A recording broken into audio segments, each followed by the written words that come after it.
Did you know that Steven Spielberg was so emotionally overwhelmed while filming Schindler's List that he called Robin Williams every night just for a bit of comic relief? That's how deeply the movie's subject matter weighed on the director, and it's only one of the remarkable truths behind this profoundly moving film. Released in 1993, Schindler's List tells the real-life story of Oskar Schindler, a German industrialist who saved over 1,000 Jewish people during the Holocaust. Even today, it remains a landmark in cinema for its raw depiction of humanity, cruelty, and redemption. Let's journey through the hidden stories behind this masterpiece, stories that reveal the passion, heartache, and dedication that shaped one of the most influential films of our time. One Spielberg hesitated, then felt morally compelled. Steven Spielberg initially hesitated to direct Schindler's List. He'd read Thomas Keneally's novel Schindler's Ark years before, but felt he wasn't emotionally ready to tackle the Holocaust subject. The project drifted around Hollywood, at times attracting names like Martin Scorsese and Roman Polanski, each with their own deep connections to the material. Yet, after much soul-searching, Spielberg stepped up. He would later say he felt compelled, almost obligated, to bring this story of survival and moral courage to the screen.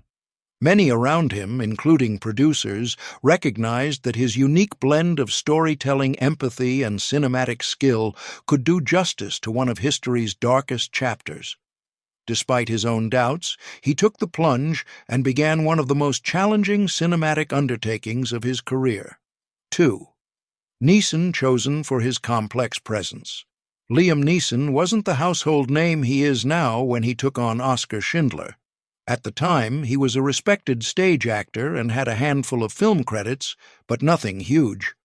For his audition, he arrived in a worn, slightly shabby overcoat, unintentionally lending him a scruffy, real-world charm.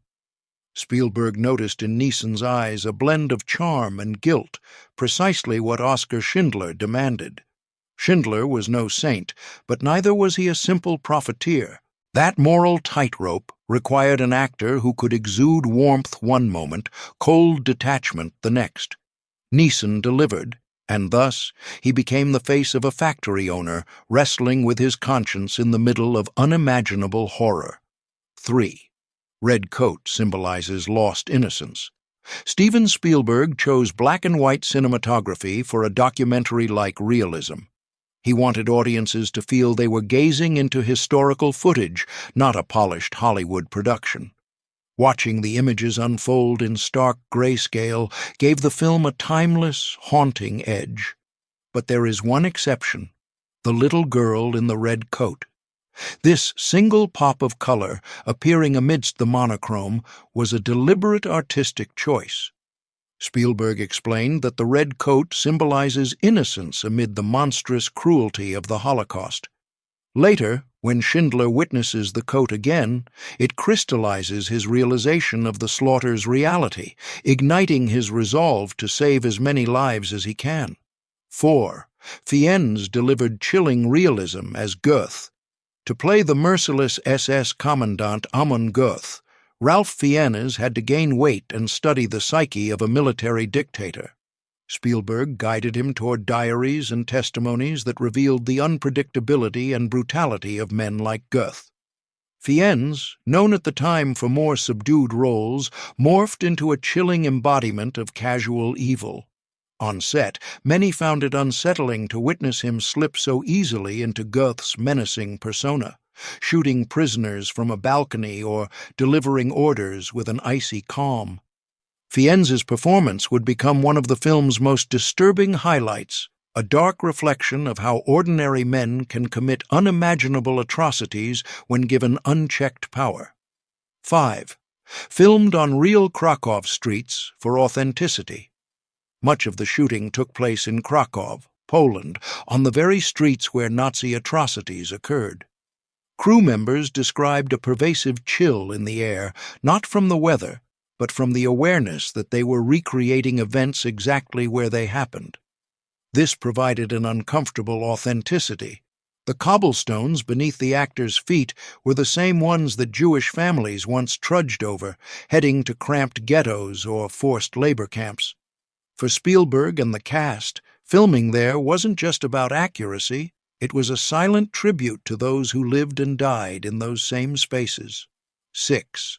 Tight schedule preserved raw emotion. Spielberg kept the schedule tight and immersive to maintain the cast's emotional intensity. He feared that if they broke for long weekends or indulged in typical Hollywood luxuries, they might lose the gravity of the material. Shooting days extended from dawn to dusk, and many nights found cast members physically and emotionally drained. Yet they believed it was necessary. The grim story wouldn't allow for a casual, relaxed set. When they filmed scenes of violence or fear, the exhaustion was real, fueling the raw performances that left audiences staggered. 7. Schindler died broke, buried in Jerusalem.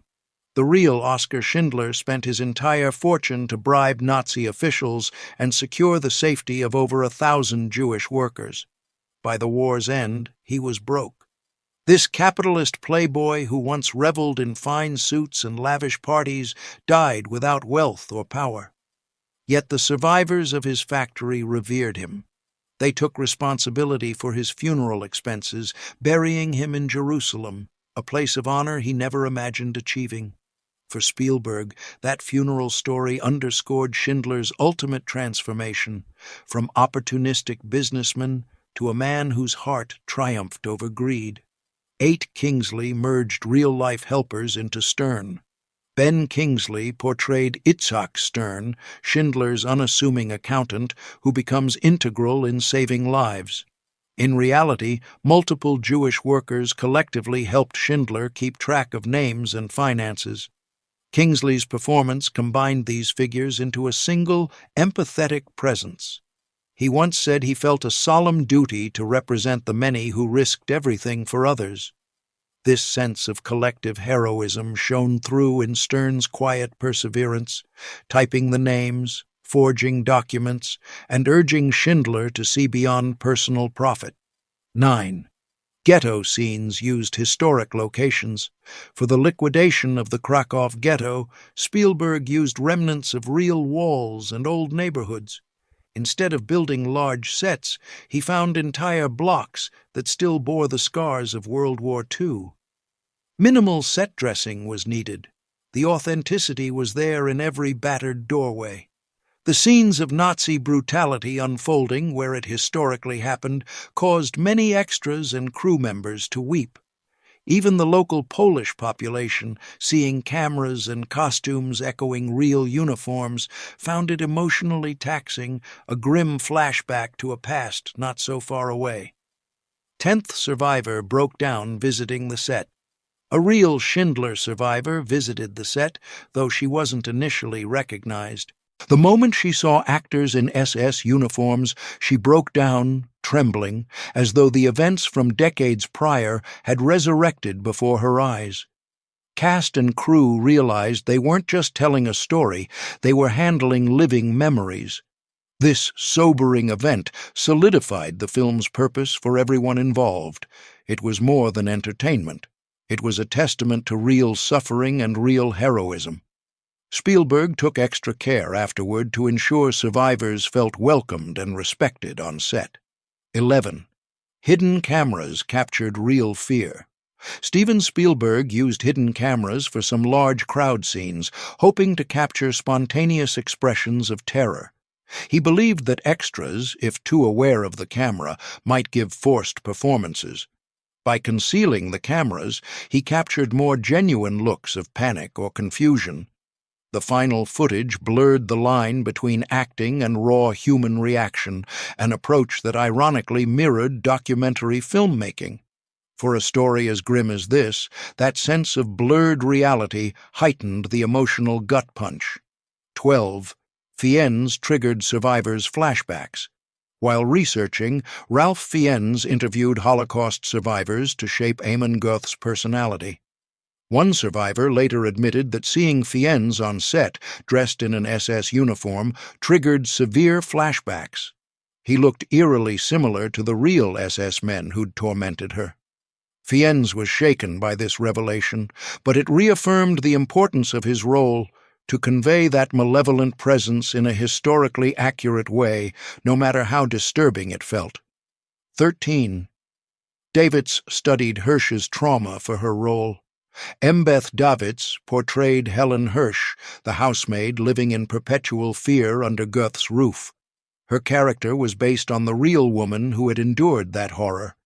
Hirsch's testimonies described brutal humiliations inflicted by Göth, which the script adapted into key scenes. Davidtz immersed herself in these accounts, ensuring her portrayal didn't just evoke sympathy, but real empathy for victims. The result was one of the film's most harrowing subplots, her quiet, trembling resilience under Göth's arbitrary cruelty. 14. Red Coat based on real testimony. The little girl in the red coat was drawn from a real anecdote described in Thomas Keneally's book Schindler's Ark. Spielberg chose to highlight her in color against the black and white backdrop, a rare moment of color that underscores her innocence in a sea of brutality. Her coat stands out as a beacon of lost childhood, and for Oskar Schindler, witnessing her wandering alone becomes a catalyst for his moral awakening. That fleeting color motif ranks among cinema's most iconic uses of selective color, a powerful visual metaphor that silently tugs at the heart. 15. Spielberg weigerte sich zu zahlen, finanzierte Shoah-Archiv. Spielberg famously refused to accept a salary, labeling it blood money. He donated any profits he might have earned to the Shoah Foundation, an organization he created to document and preserve Holocaust survivor testimonies. For him, making Schindler's List wasn't about financial gain, it was a moral statement. The foundation has since recorded over 55,000 interviews, ensuring that these stories remain accessible for future generations. 16. Costumes reflected deprivation with accuracy. To achieve stark realism, production designers aimed for historically accurate details in everything from set dressing to costumes. Anna B. Shepard, the costume designer, insisted on ill-fitting garments, tattered coats, and threadbare fabrics for the Jewish prisoners, emphasizing their deprivation. For the Nazi uniforms, she used actual patterns from the era, leaving no detail to chance. This commitment to authenticity gave the film a tactile sense of 1940s Europe, immersing viewers in each battered doorway or muddy street. 17. Fiennes' acting disturbed even extras. One day on set, Ralph Fiennes delivered such an unnervingly sadistic portrayal of Göth that even the extras playing SS soldiers felt a chill. They knew it was pretend, but Fiennes' cold stare and abrupt outbursts felt too authentic. Some broke character momentarily, unsettled by the raw hatred in his voice. Fiennes later confided it was emotionally draining to maintain that cruelty, but he felt it was essential to capture Göth's monstrous nature. The crew collectively agreed it was one of the most unsettling filming days. 18. Williams's score, Mournful, led by Perlman. John Williams composed the film's haunting score. After watching a rough cut, he told Spielberg the movie deserved a far greater composer than himself. Spielberg famously replied, "I know, but they're all dead." Williams then embraced the challenge, employing violin solos by Itzhak Perlman that brought out a mournful human cry from the strings. The resulting soundtrack deepened the film's emotional resonance, amplifying both heartbreak and faint hope with every note. 19. Humor offset helped relieve emotional weight. Given the film's heavy subject matter, Spielberg found ways to lighten the mood off-camera, like watching comedic Saturday Night Live clips or talking to Robin Williams on the phone. The daily exposure to genocide reenactments was psychologically taxing. Cast and crew testified that these brief humorous respites were essential, preventing despair from overwhelming them. Even so, many nights ended with emotional exhaustion as the weight of the Holocaust pressed upon everyone's minds. 20. Crematorium scenes filmed with deep respect. Scenes featuring crematoriums or mass graves were handled with extreme respect. Spielberg minimized retakes, mindful that recreating these horrors was traumatizing for extras, many of whom were descended from Holocaust survivors. He imposed an atmosphere of solemnity, restricting chatter between takes and encouraging everyone to reflect on the real events. Some wept openly, experiencing a fraction of the fear and indignity their ancestors felt. The crew recognized they were enacting a grim memorial, not just a film scene. 21. Polanski and Scorsese nearly directed. Roman Polanski had once been considered to direct, but he felt it cut too close to his own experiences of surviving the Kraków Ghetto as a child. Years later, Polanski would channel that personal history into his film The Pianist. Meanwhile, Martin Scorsese was also in the mix, but after negotiations, it was Spielberg who took the helm. Each potential director carried a unique lens, but fate, and perhaps Spielberg's sense of responsibility, won out. 22. Shower scene filmed at real camp. The shower scene, where women fear they're about to be gassed but instead get water, was filmed at an actual concentration camp. This location choice lent an oppressive authenticity. When the extras, mostly local Polish women, stepped inside, they felt an overwhelming claustrophobia, aware that decades earlier, real people had stood in that same spot. Spielberg tried to keep filming swift and respectful, but the emotional toll was palpable. Some women emerged trembling, tears streaming from reliving a sense of historical terror. 23rd Spielberg emotionally drained post-shoot. Because filming was so intense, Spielberg frequently approached it with a methodical zeal. He aimed to wrap on schedule, then took a personal hiatus afterward. He admitted he'd never done a project that left him so emotionally depleted. Scenes of SS brutality or the forced exodus of families left him shaky. He avoided even thinking about his next film until well after Schindler's List concluded. Some say he poured out everything in these weeks of production, forging perhaps the most personal and important film of his career. 24. Ring scene done in one raw take.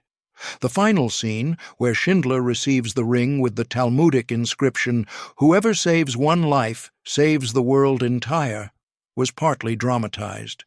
Historically, survivors gifted Schindler a ring, but the film compresses events for emotional impact. Still, that moment soared with raw emotion, culminating in Schindler's tearful breakdown about not saving more lives. Liam Neeson famously performed that breakdown in one take, with minimal rehearsal. Spielberg wanted the anguish to feel spontaneous. Cast and crew, watching from the sidelines, struggled not to weep. 25. Spielberg refused to tone down horror. After test screenings, some found the film too harrowing. They wondered if audiences could handle so much brutality. Spielberg refused to sanitize the content. The Holocaust wasn't some mild footnote, he argued.